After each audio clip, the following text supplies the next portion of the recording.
Olá pessoal, sou Natália Freitas, colaboradora aqui do canal do Professor Jalbert e hoje começa uma série de vídeos sobre circuitos elétricos. Então você que quer aprender mais sobre circuitos elétricos, não perde tempo. Assista esse vídeo até o final que hoje vou te mostrar por onde começar. Tudo que você precisa saber antes de começar a estudar análise de circuitos elétricos. Então deixa seu like, se inscreve no canal, comenta aqui o que você quer ver durante esse tempo e ativa as notificações para não perder nada. Sem mais delongas, embora para a nossa aula 1 da série de vídeos sobre circuitos elétricos. Bom, pessoal, acho que a verdadeira intenção que está por trás da nossa primeira aula é uma expressão muito usada por aqui, que é começar com o pé direito. Ah, Natália, como assim começar com o pé direito? É começar seus estudos na análise de circuitos elétricos da maneira certa, com a intenção correta. Por que eu estou dizendo isso? Porque muita gente para os estudos, para essa descoberta nesse mundo que é a eletricidade, né?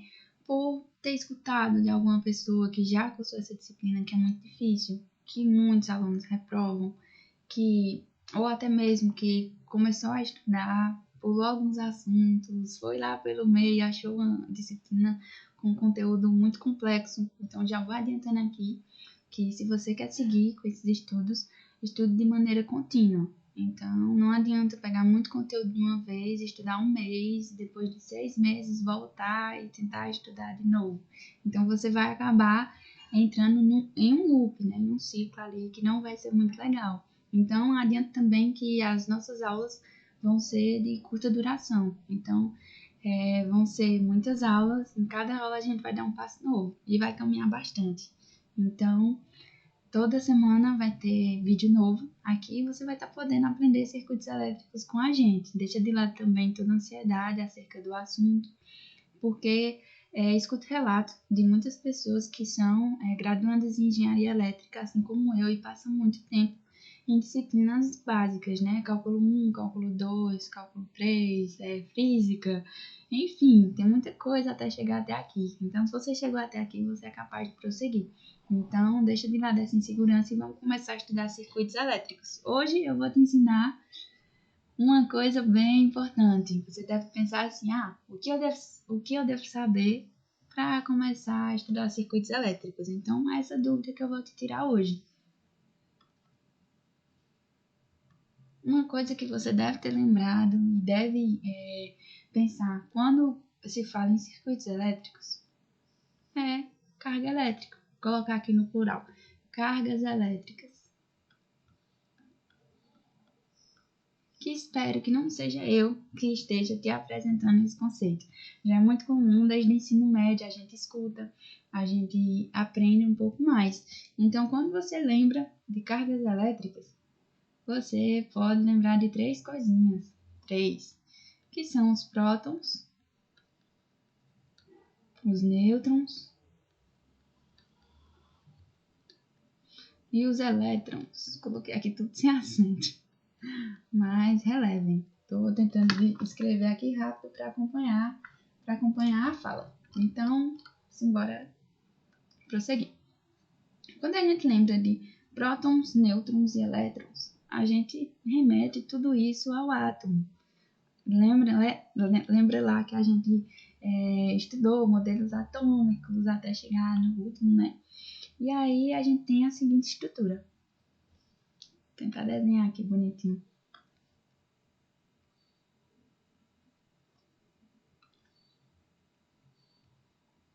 Não tá das melhores, mas acredito que dá para entender.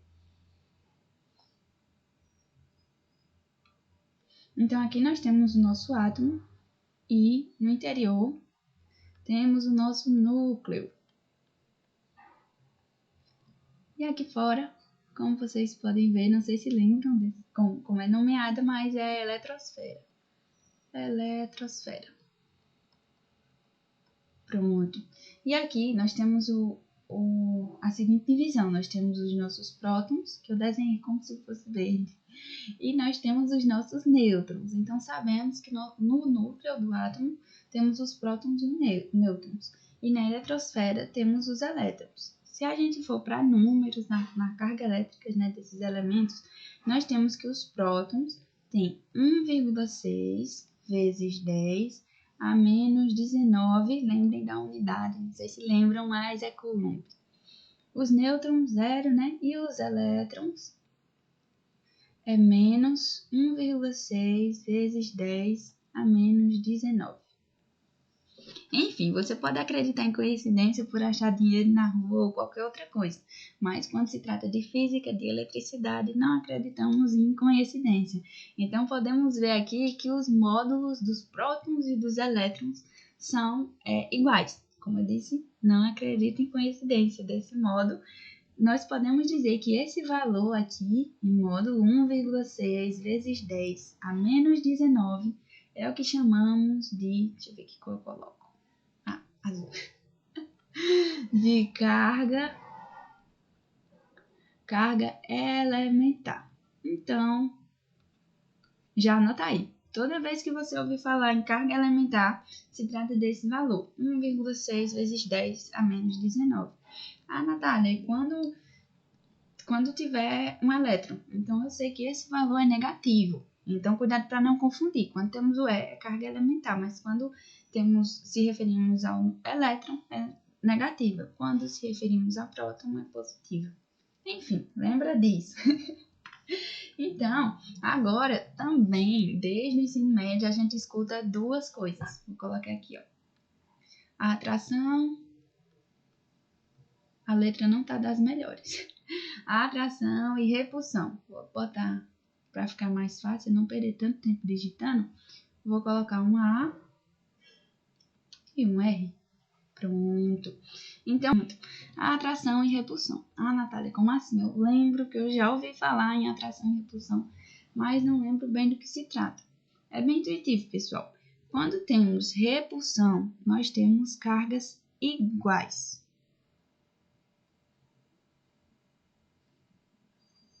O que é que acontece?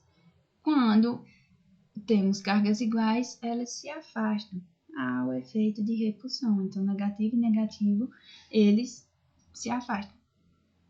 E positivo também. Esse termo se afastam pode ser que não esteja tão certo, mas acredito que dá para entender bastante. Então, o efeito de repulsão são com cargas iguais. E o efeito de atração, vocês já ouviram falar, né, naquela frase, os opostos se atraem? Pronto, lembra dela para lembrar desse fenômeno aqui. Então, quando temos cargas diferentes, nós temos o efeito de atração. Lembra lá, os opostos se atraem. Pronto, acho que de primeira são esses os conceitos sobre cargas elétricas que nós devemos saber antes de começar os estudos sobre circuitos elétricos. Agora a gente vai para uma parte bem importante. Vou passar aqui. Pronto, tá limpinho. Sobre sistemas de unidades múltiplos e submúltiplos. Para isso, imagine a seguinte situação. Vamos lá. Você quer ir de um canto para outro. Vou colocar aqui, ó, do canto A até o canto B. Do ponto A até o ponto B. Aqui, ó, a gente tem bastante coisa.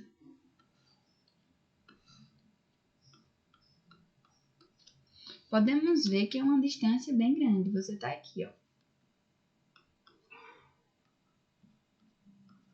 E você quer chegar aqui. Botei aqui. Enfim, você tá aqui e quer chegar aqui. Você tem algumas opções para medir a distância que você vai percorrer. Você pode medir em metro. Você pode medir em milímetro. E você pode medir em quilômetros. Ah, Natália, por que você está falando de metro, de milímetro, de quilômetro, se a gente quer estudar circuitos elétricos? Por quê? Porque tudo se trata de distância, a mesma grandeza. Milímetro, metro, quilômetro, você vai poder medir. Só que como vai ser melhor de você trabalhar com números? Pensar assim, eu estou fazendo um curso de engenharia, eu vou trabalhar com números, mas eu quero trabalhar com números da maneira mais eficiente, de uma maneira melhor de trabalhar. Então, por isso eu vou falar de múltiplos e submúltiplos. Porque se você for medir uma distância muito grande com milímetros, você vai trabalhar com um número muito grande. Se você for trabalhar com metros, você vai diminuir um pouco ali aquele número. Mas se você for trabalhar com quilômetros, para uma distância, vamos supor, de uma cidade a outra, vai ser muito melhor. Assim como se você for medir, sei lá, a tecla do computador aqui, você não vai trabalhar com quilômetros, porque é uma tecla bem pequena. Então, a gente tem que saber como trabalhar com números, porque as grandezas, tipo isso aí, eu apliquei a metro. Mas, quando a gente estiver trabalhando com circuitos elétricos, a gente vai trabalhar com grandezas elétricas, você vai me ouvir muito falar de ampere, de volt, enfim. E aí, nós também podemos aplicar esses múltiplos e submúltiplos e trabalhar da melhor forma com números, com dados, né? Enfim, então, converso bastante. Bora entender mais um pouquinho sobre tudo isso. Então, para exemplificar, eu vou usar uma unidade que você vai me escutar falando quando a gente estiver falando de tensão. Eu já dou spoiler por aqui, que é o volt. Então, vamos lá. Vou começar pelos submúltiplos. Vou colocar aqui na sequência e aí a gente vai mapeando, você vai entender bem o que eu quero falar. Então, a gente tem o volt, a gente tem o milivolt, a gente tem o microvolt, temos também o nanovolt e temos o pico. Falando agora de múltiplos, temos o kilovolt, temos o megavolt e temos o gigavolt. Pronto. Você pode ver, como eu disse, não acredite em coincidências assistindo esse vídeo. Eu coloquei o volt sempre em verde e os submúltiplos e os múltiplos em branco. Por quê? Porque para você entender que esses conceitos que eu estou apresentando aqui podem ser usados em outras grandezas. Então, tipo, quando a gente estiver falando de corrente elétrica, você vai me ouvir muito falando de ampere. Então, eu posso dizer, não, trabalhar com miliampere. Enfim, então entenda isso que não é só com volt, poderia ser outra grandeza.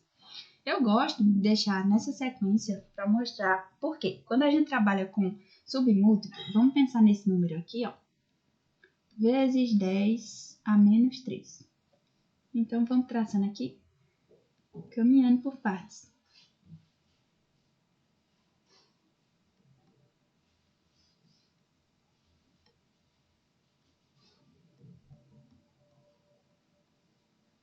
E agora você vai entender bem por que eu fiz isso. Porque quando a gente pensa em milivolts, eu vou falando só o submúltiplo, para você não ligar diretamente a volt. Quando a gente pensa em mili, a gente pensa em 10 a menos 3. A grandeza, né, vezes 10 a menos 3. Já quando a gente vai para o micro, a gente pensa em 10 a menos 6. Então, tá observando que cada vez que eu vou passando de submúltiplo, ele vai diminuindo gradativamente. Então, eu acho que fica legal de entender colocando, expondo dessa maneira. Então, quando a gente vai para o nano, a gente estava em 10 a menos 6 no micro, então agora a gente vai 10 a menos 9. E quando a gente vai para o pico, a gente tem 10 a menos 12. E aí, com os múltiplos, a gente caminha da mesma maneira, só que vezes 10 a terceira.